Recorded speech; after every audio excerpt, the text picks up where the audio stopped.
From the Joy News Center.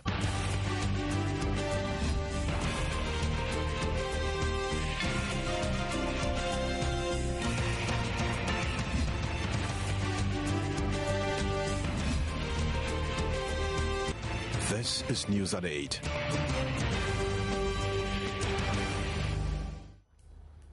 Hello, welcome to the Primetime News on Joy News on Multi TV. I am Gifty Ando Apia. Remember, this bulletin is also live on Allied Broadcast Network, that is ABN, on Sky Channel 290.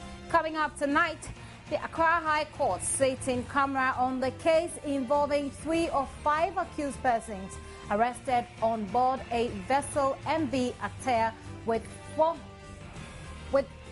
400 kilograms of cocaine worth $60 million.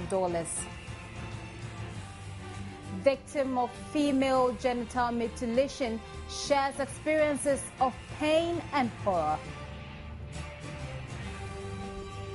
President John Mahama is in La Côte d'Ivoire's capital, Abidjan, to attend a summit meeting of ECOWAS heads of state. Ghana police says new badge of authority is to check impersonation. Coming up on business, data to provide statistics on the job market and information for the determination of the market's premium under the single spine pay policy in the offing. On the international front, South Sudan says its soldiers have recaptured the oil hub of Bentiu from rebel groups. We have these, we have showbiz, we have sports coming up.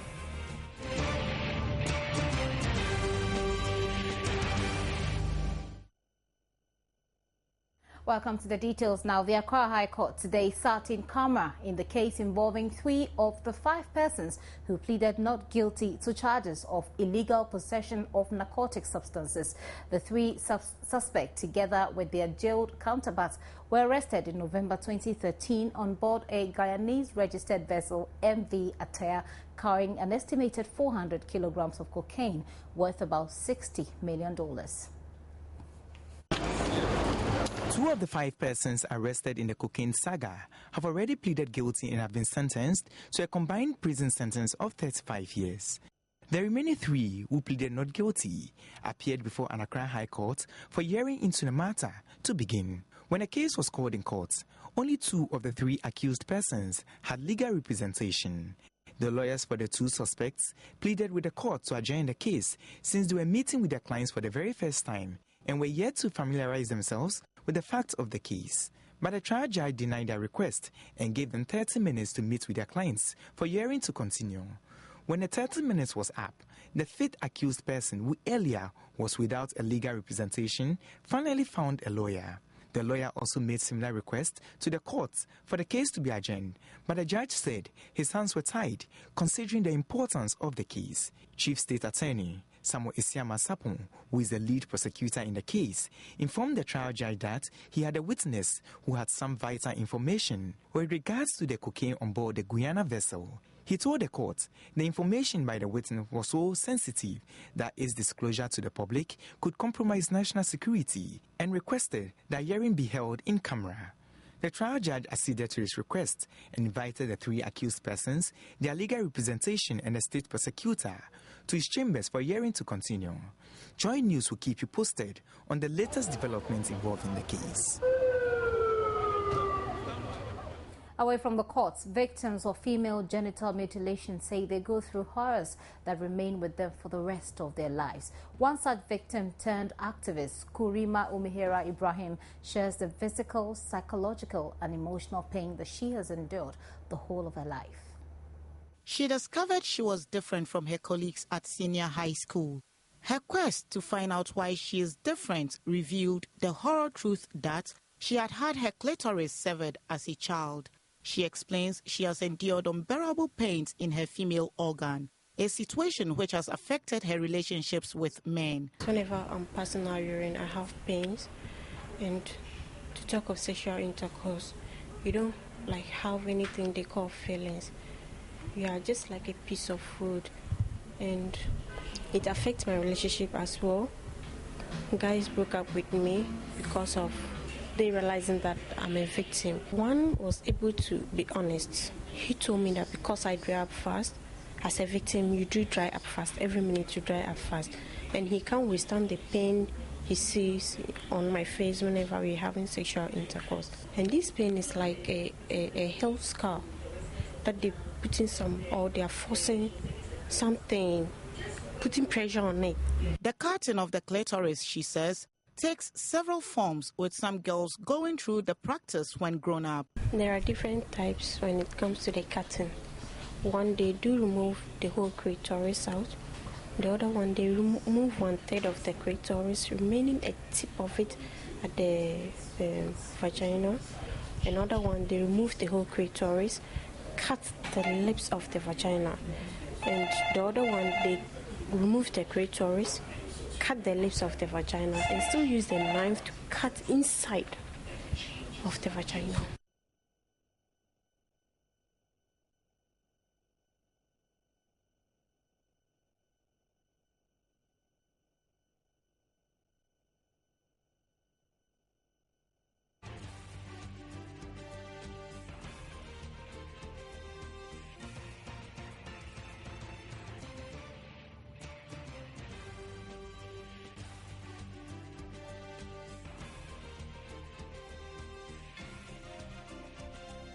Certainly a horrific experience. We appear to have some difficulties with the sound. They will bring you that story later in the bulletin. But now, the Senior Correctional Institute is a special place where young men stay when they go against the law. So what exactly do boys do when they go there? We spent some time with a young man who has been sharing his story with us. It is not an average day at the Senior Correctional Institute for young men. It is the day after New Year's, and the boys are indoors on a break from their usual activities, except for a few of them. Meet Noah, not his real name. He's 19 and has been living at the institute for 2 years, serving a 3-year detention term. He is one of many young men who sometimes find themselves on the wrong side of the law, and so they are brought here. One day I went in to snatch a lady's bag from her hand, and I think that was God's plan that I should be cut in that act, because the woman wasn't actually having nothing in the past. And when I went in to steal from her, I even ran away, but later the boys in the neighborhood came together and they caught me and sent me to the police station. So Noah is here trying to change for the better. The institute helps boys like him with skills that they can use when they finally leave. Boys come here as What sort of crimes have these boys committed? They've committed all sorts of crimes that adult prisoners also commit. You can name them: stealing, robbery, rape, defilement, arson, all other crimes that adult prisoners come with. Even murder? Even murder. But you know, they are not prisoners because by their age, they are not supposed to be prisoners or to be called prisoners. They are here to be reformed, to be given a focus, to be given a hope for the future. And so our mandate as an institution is to help reform, rehabilitate young offenders to become responsible citizens. For Noah, this means coming to this tailoring workshop on the campus to sew every day. Since being here, he has learned so much that he sews uniforms not only for his other colleagues, but for the officers as well. But depending on one's interests, there are other trades for all the 96 boys here to learn at the institution, including continuing formal JHS or SHS education. The boys are allowed to go outside the institute for formal education under strict supervision. Their identities are, however, concealed. Since the boys here are mostly underage, they have a second chance for a fresh start, not bound by past mistakes after serving their detention. I'm doing my best that I can learn what I'm being taught and learn it very well. But at the end of the day, I will get the MBTI certificate out of here. It will be a profit unto me. And you say you want to go to a designing school? Yeah, a fashion design school. Fashion designing school. Yeah. Being here has helped him regain focus on what he wants his future to be like. Proverbs chapter 29 verses 18 says, where there is no vision, the people over there perish. And so I will tell them that they should have vision. They should have something that they will set their gaze on, that they will want to achieve something in future. Taking it into consideration, when you decided to come here, when you had not sat down to plan about it, you wouldn't have been able to come. So they should plan what they want to become in the nearby future. Everybody now want to become a big man. The question they should ask themselves is, how do they become the big man that they want to be? And sit down and plan and do that from now, so that they can become what they want to become in the future. That's what I want to tell my peers outside. Quite inspiring. Now, victims of yesterday's fire at one of the private hostels at the Kwame Nkrumah University of Science and Technology have begun counting their losses. The fire gutted the Crystal Rose Hotel at about 5:30 p.m. last night. A report by Mahmoud Mohammed Nuruddin. The fire ravaged the last floor of the story building, destroying laptops, handouts, project works, among others. About 75 students were affected. Though the cause of the fire is yet to be established, Joy News gathered that illegal connection by some students could not be ruled out. One of the victims revealed to Joy News off camera that some of the students who would not want to pay for electricity connect power illegally. According to him, others left their gadgets or sockets unplugged or failed to turn them off before leaving the hostel. The Regional Fire Safety Officer, David Affo, confirmed in an interview that preliminary investigations also points at electrical faults. Most of the causes that we are anticipating might be the cause of the fire will be maybe electrical, and then we also suspect that there were a lot of gas cylinders, so this can also cause the fire. And then some of the electrical appliances that we saw, we found out some of them are in the socket and they are on position. So this could be, let me say, supposed cause of the fire. At the time of filing this report, some of the students have started arriving as school has reopened. Some of them who still could not believe the incident were shocked and traumatized. I have lost everything. I have just one sandals left. Just like that. I had my TV, my 42 inch smart TV in my room. I left my iPad in my room, my iPad dock. I left everything, like my fridge, my stove, everything else, all my clothes. I spent a lot on my clothes, actually, everything. I don't have anything. I have just one handbag yet left, and I lost everything, even my shoes. Like, I lost everything, my books, my project work, everything. And I'm a final year student. I've lost everything. Already last semester my laptop got missing and I lost everything, and I tried to do everything all over again and left everything in my room, and everything is gone. I don't know where I'm gonna start from right now. Seriously, I don't know. Kofi Ofosuenin is a BSc architecture final year student and explained he lost everything to the fire. I lost my laptop, and I'm an architecture student, and I stayed in school this vacation to work on my, like, I had to finish up some drawings. That's why I stayed, and I lost everything that was on the laptop. Everything I stayed in school to do. Everything. My laptop, my books, my clothes, my everything. I have a lot of clothes. My money, everything, my wallet, everything in the room. And then my roommates also left most of his stuff in school. So how are you coping? I even had to borrow a shirt from a friend so I could come here to see what's going on. The president of the Student Representative Council, Caleb Fuga, said an interim measure has been put in place to accommodate affected students. In a short period, we made an announcement that every student who has not gotten alternative accommodation to sleep with friends and loved ones around should quickly move to the SRC hostel for a temporary accommodation so we could look into the situation. We understand that they are going to move from their classic kind of comfortable environment, but since there is a problem at the moment, they shouldn't expect the same kind of accommodation they had over there.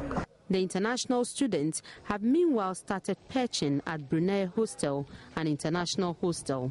The Regional Fire Service says it will soon begin asking owners of hostel facilities to ensure fire safety or risk losing their certificates. Meanwhile, authorities at the Kwame Nkrumah University of Science and Technology say they will provide temporary accommodation for students of the Crystal Rose Hostel. Authorities are also expecting management of the hostel to support in the provision of the accommodation since students have made commitments with them. Vice-Chancellor Professor William Otu Ellis told Joy News off camera after meeting some of the students at the hostel that the integrity of the structure would also be determined before students are allowed into it, adding stocks of items in the building will be taken. For now, all students at the Crystal Rose Hostel are not allowed to reside in the building until its integrity is determined. Meanwhile, a meeting is scheduled to take place next week between the university authorities and the management of the hostel.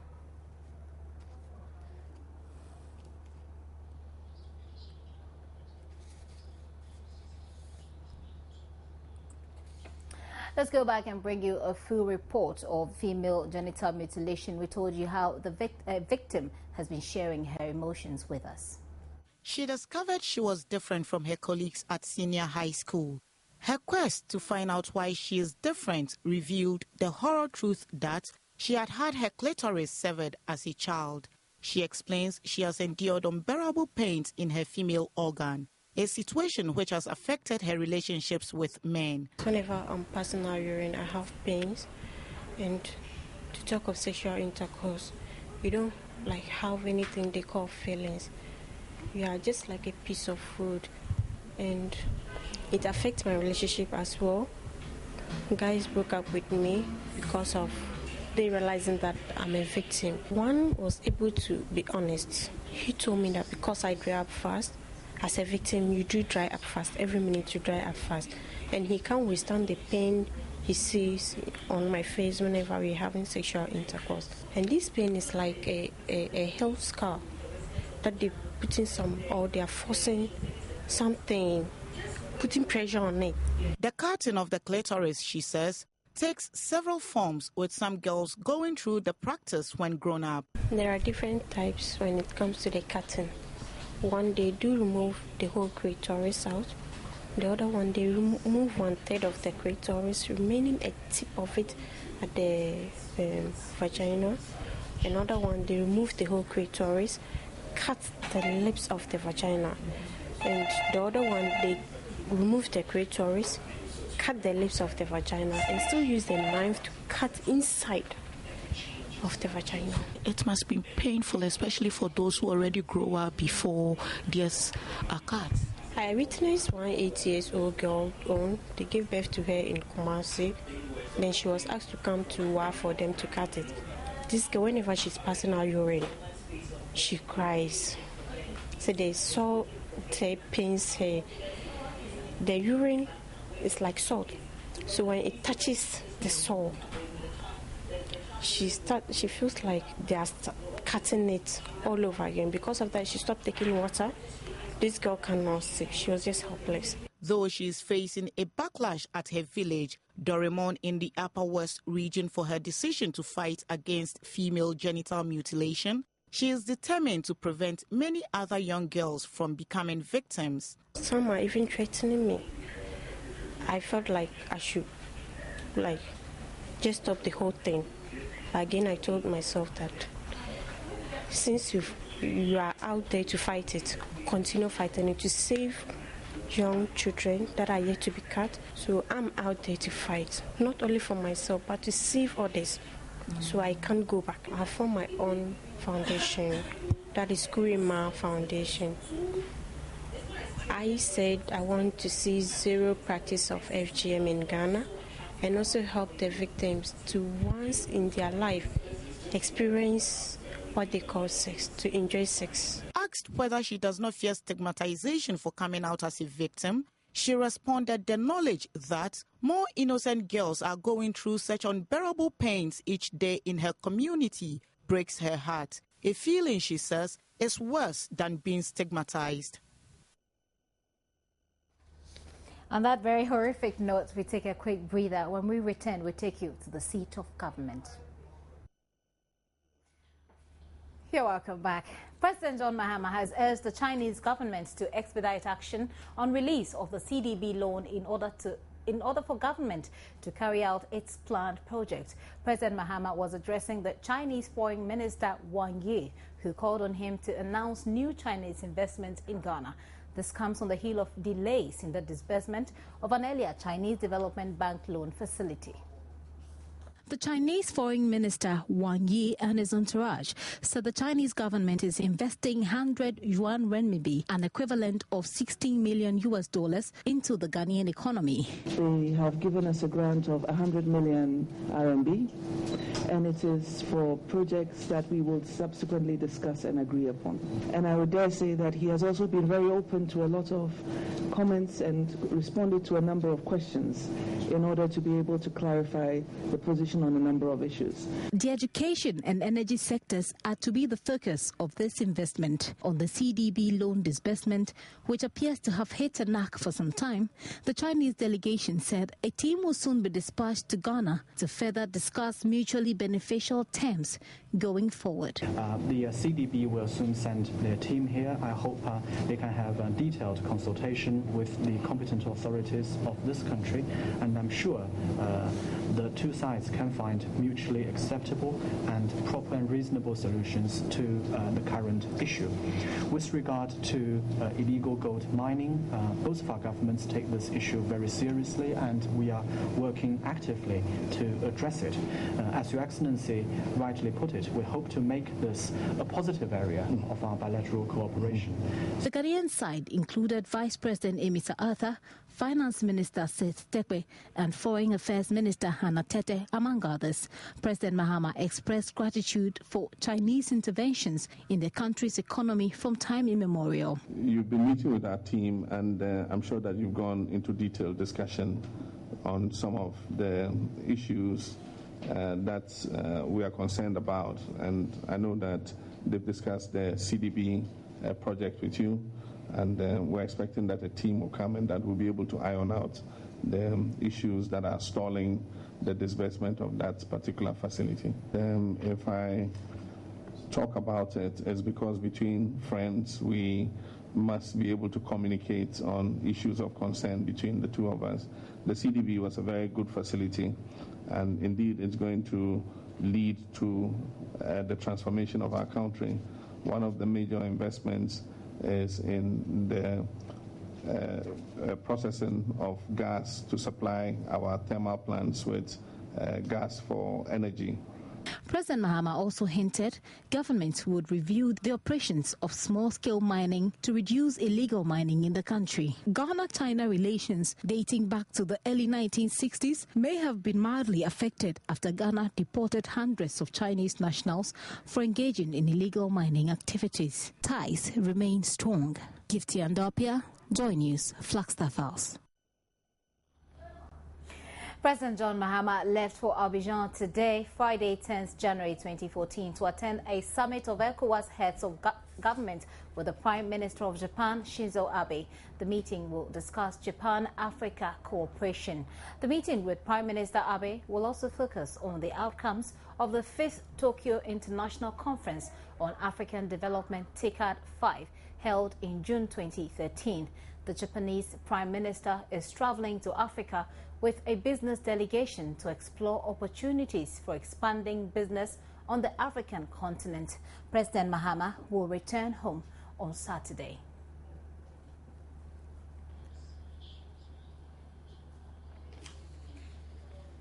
Legislative instrument CI-76 of the Ghana Police Service now makes it mandatory for police officers to be issued with a badge of authority. The badge, which is silver in color, is peculiar to individual police personnel and is to help reduce impersonation, control fraud, and expose officers who misconduct themselves. It's an oval-shaped badge with a silver color. It is metallic, with the police crown, the symbol, embossed upon it. Then beneath it, we have the service number of the individual police officer. And that number is unique to that officer. No other police officer will ever bear this same number. And then Above it, we have the inscription officer embossed. So it right away identifies you to whoever is dealing with you as an officer. According to Police Public Affairs Director, DSP Cephas Arthur, the badge has been in circulation for about 5 months now. As it stands now, we are still at the last bit or the last end of distribution. So presently you can meet a police officer who doesn't have it, and that does not mean that he is not a police officer. A time will come when every police officer will have his, then we will come out to make that point clearly that without this one, a person cannot claim to be a police officer. The new badge of authority is now the most authentic feature by which the public can identify police officers aside their name tags. The name tags that we're wearing, which usually for the junior ranks contained their numbers also, their service numbers also, were less conspicuous. And it was difficult or cumbersome for anybody to, keep the names or the numbers of the police officers involved in any activities in mind. Should they need arise for them to keep the names in memory? And so the service decided to introduce this. It means that the moment you see any police officer wearing this, it certifies the fact that he's a police officer. Officials say by the end of the distribution of the badges, all police personnel without the badge will be deemed improperly dressed and without authority to undertake any police task. Let's move out of the capital now. The Techiman Polyclinic will soon be developed into a specialized hospital for women and children. The Techiman Municipal Chief Executive Philip Amponsa made this known during the handing over of hospital equipment and computers, as well as accessories to the Techiman Health Directorate. The equipment and computers worth about 100,000 Ghana cedis were supplied by the United Nations Population Fund. The supply forms part of the UN Population Fund support to MMDAs in order to promote maternal and child health throughout the country. The Municipal Chief Executive Philip Asamoah observed that a hospital which would be dealing mostly with maternal health and pediatric cases is expected to reduce preventable maternal deaths within the Techiman municipality. He stressed the need to educate women to report to the various health facilities for help. We need a lot of education. We need to educate the women so that at least they can they will know their rights, and then they will assess the health facilities available to them. Actually, most of the women still deliver home, and most of them, when they are pregnant, they don't go to the hospital. When their kids are even sick, they don't take them to the hospital in time. So now that we've got this equipment, sometimes they don't have. We go to the various chip compound and hospitals. They don't have the needed equipment. The Techiman Municipal Director of Health Services, Dr. Kofi Asumeni Mensah, announced that his directorate recorded 53 maternal deaths between 2010 and 2013. Most of the deaths, he noted, were preventable, and explained the urgent need to intensify education of women to report to the health facilities in time whenever there is a problem. Almost all our maternal deaths are from the Holy Family Hospital, with the exception of 1 or 2 from the other peripheral facilities. But most of the deaths occur at Holy Family Hospital. The deaths are not, most of them are not because of the conditions of the place, but National Health Insurance Authority has given the assurance that its subscribers will not be affected by the new approved service charges at the Korle Bu Teaching Hospital and some other health service providers. A statement signed by the communications manager of the NHIA, Selo Madono, explained that NHIS cardholders who visit Korle Bu and other NHIS accredited health service providers should expect quality care for conditions covered under the scheme at no extra cost. The statement further urged subscribers who face any difficulty at any NHIS accredited healthcare facility to call the NHIS Center on 0544446444 6447 for assistance. That is 0544 446447 for assistance. Parliament last year approved the Fees and Charges Instruments 2013, which has necessitated health service providers to charge more for medical services they render to the public.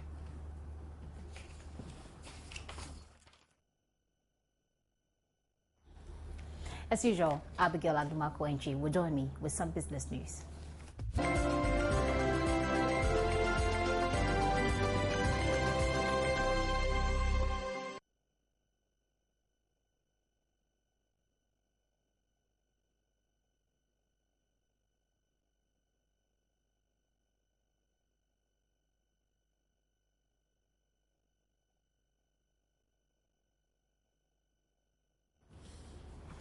Well, I've refused to listen to what Abigail wants to tell me before we meet here on what's happening in business so that she can tell you herself. Well, definitely our investments seem to be going down.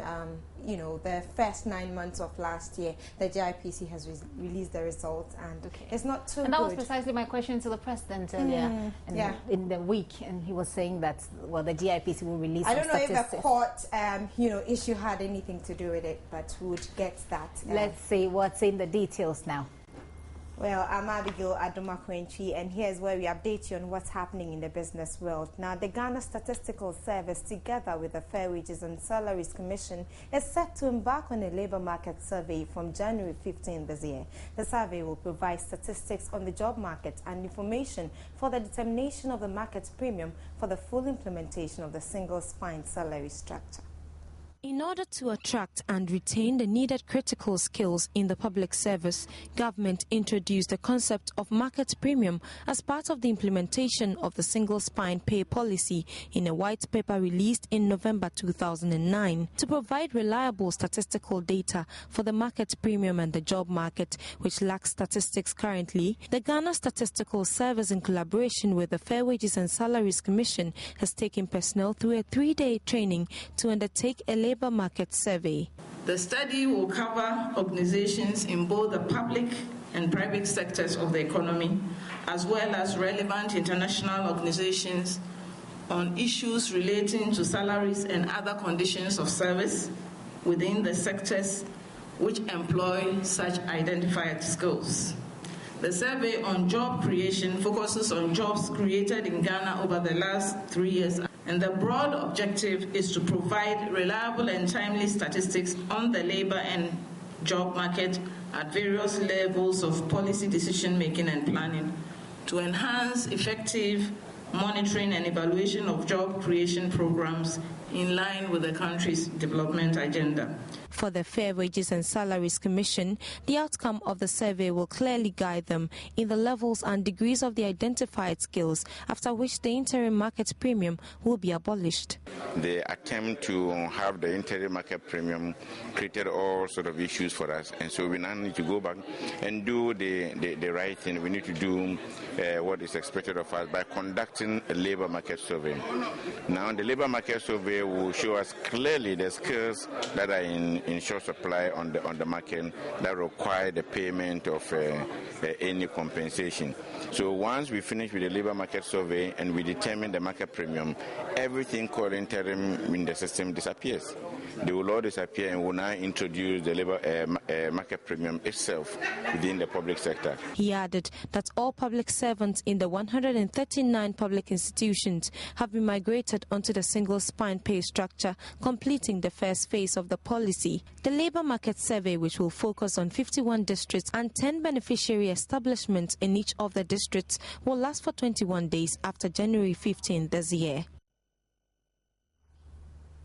Meanwhile, the Chief Executive Officer of the Fair Wages and Salaries Commission, George Smith-Graham, says the Commission, by the second quarter of the year, will roll out performance management systems. The system is expected to give public servants targets to accomplish within a period to ensure productivity in the sector. Government normally give targets, whether it's in the budget or whatever, to organizations. How do you ensure that the targets that have been given to the organization is not only a few people who are running with the targets and achieving the targets while others are sleeping? The whole idea of the performance management is to ensure that we give these targets, cascade them down to every single employee, so that if even the person is a sweeper in an organization, the sweeper knows that by sweeping on time and doing the work on time and doing it efficiently, he or she is making his or her little contribution towards the achievement of the overall goal of the organization. So it's very critical that we have such performance management systems in place. And when you have them in place, you ensure that you realize that everybody sits up. People begin to be conscious about the things they do, because after some time, if you don't perform, your performance is not acceptable. That is the time that government or the employer can also say bye-bye to you.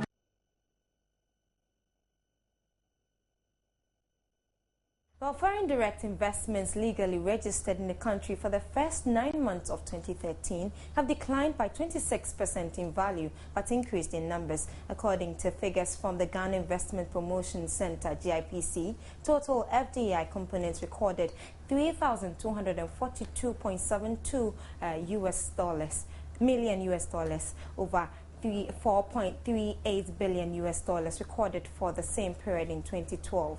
For the first 9 months of 2013, 144 projects were recorded by the center, compared with 102 projects recorded in 2012. Of the 144 projects registered during the third quarter, 108, representing 75%, were wholly foreign-owned enterprises valued at $1,032.71 million US dollars, which was 34.74% of the total estimated value of projects registered. The remaining 36, which represents 25%, were joint ventures between Ghanaians and foreign partners valued at $1,940.27 million US dollars, which was 65.26% of the total estimated value of projects registered. For the corresponding quarter of 2012, 56 wholly foreign-owned enterprises and 46 joint ventures were registered and valued at $1.87 billion US dollars and $42.02 million US dollars, respectively.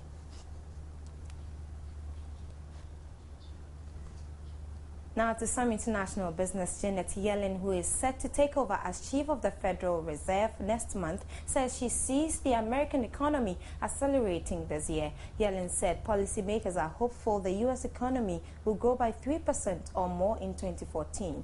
The 67-year-old Yellen will be the first woman to chair the Federal Reserve in a century-long existence, succeeding Ben Bernanke.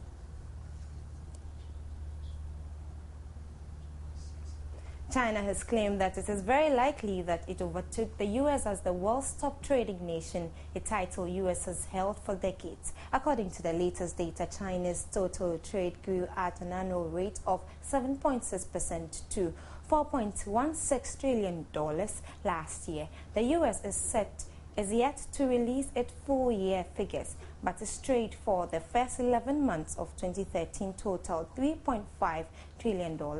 The U.S. is scheduled to release its full-year figures next month.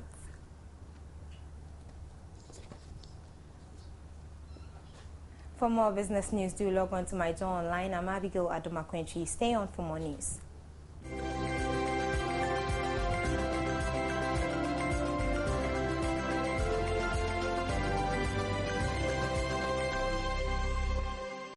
Time to chase the very latest in the world of sports, and President of the Ghana FA, Kwesi Nyantakyi, says he's confident the local Black Stars will win this year's CHAN tournament in South Africa. Much is expected from coach Maxwell Konadu and his team as they prepare to compete at the African Nations Championship, which begins tomorrow. The local Black Stars will begin their campaign in Group C against Congo on Monday, and FA President Nyantakyi remains hopeful about their chances. I look forward to a good performance this time around. We are candidates to the championship, winning the championship, and I'm very hopeful that we'll win. We've had a good team, best players from our domestic league who have been in camp for some time now. Maxwell Konadu has done a good job transforming the team through the WAFU competition up to this time, and we are very hopeful. We are praying for the team to excel at this competition. Talking to Maxwell, the coach, and he's assured me that things are shaping up, so we pray that things really shape up. Right, so more goodwill messages for the local Black Stars. And FA Vice President Fred Krenzel is backing Max Okunedo and his charges to excel despite coming up against tough opponents in Ethiopia and Libya. He spoke to Joy Sports.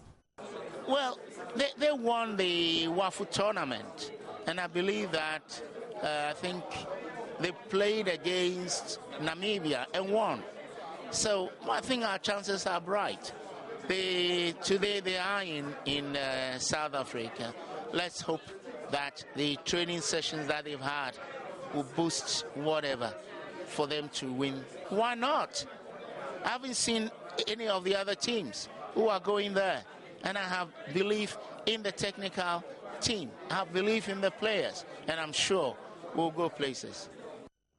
Now let's do some local sports news now. Managing Director of the Accra Hearts of Oak, Neil Armstrong Mortuary, says the club can claim the Ghana Premier League this season despite trailing current leaders Asante Kotoko by 7 points. He also reassured coach Mohamed Polo of the management support. He's played 4 games. It's difficult to make an assessment based upon 4 matches. We need to give him some more time to settle in properly, work with the boys over the next 5-6 weeks, and hopefully his impact will be seen when we start the second round. He's getting all the support he needs, and I'm confident that Mohamed Polo, together with his assistants, will make a very, very credible showing in the second round. Well, nothing has come to the attention of management, and that's as far as it goes. If it is that anything comes up, just like every human institution, there will be differences. So it's for us to manage those differences and ensure that we have a cohesive unit going forward when we finish the first round of the league. Targets don't change. I mean, we are restoring Phobia and Glory. We said that it's a 3-year project. We still believe that we have opportunity to win the league title. 7 points is not a difference that is it's not something that we can overhaul. We will just remain focused on our games, do our best to win our games, and see what happens on the other side. Well, that'll be all for sports tonight. My name is George Adi Jr. Definitely hoping that we have a wonderful weekend. Gifty joins us with some international news. You have a good night. Sports was brought.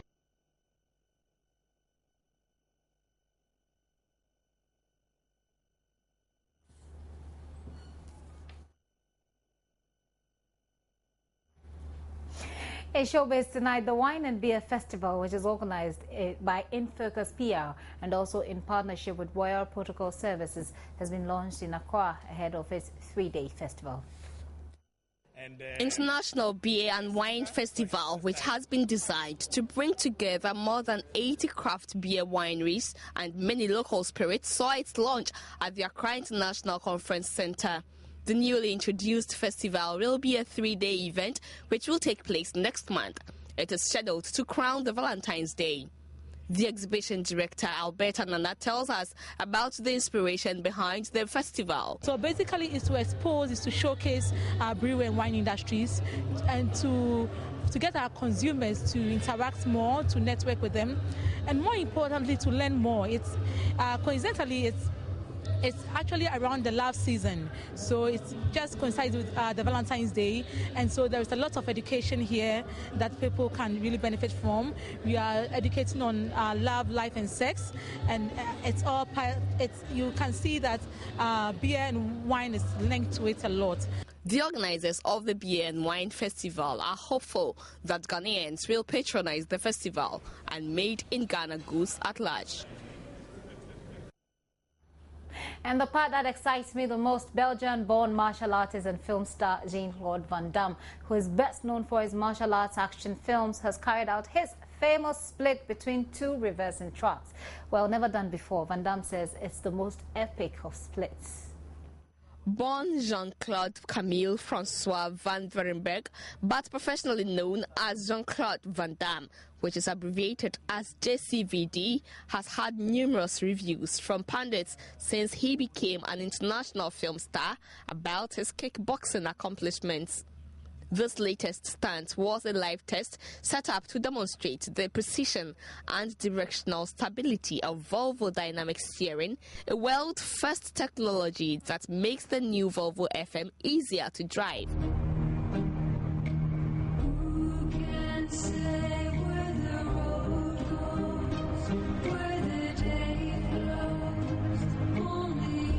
What you are seeing was filmed in Spain on a closed-off London field at sunrise, supposedly in one take. It was directed by Andreas Nelson.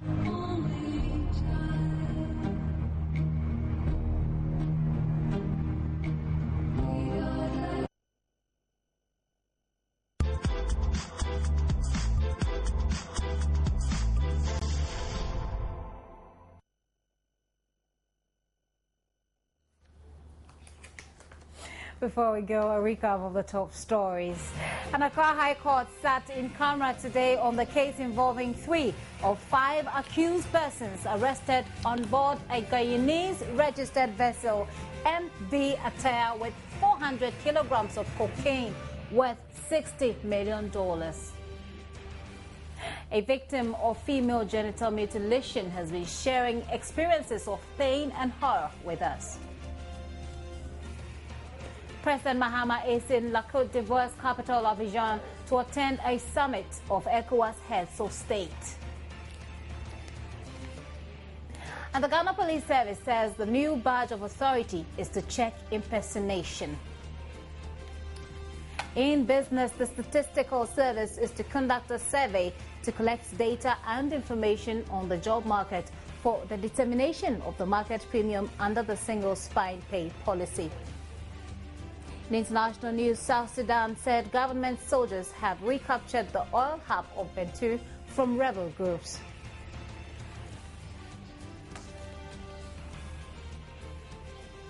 For more news, do log on to myjoyonline.com. You can also follow us on Twitter and also like our page on Facebook. Coming up next is PM Express, where Nana Sakwao takes on Kojo Opon Kruma in a very interesting chat. You don't want to miss that. Good evening.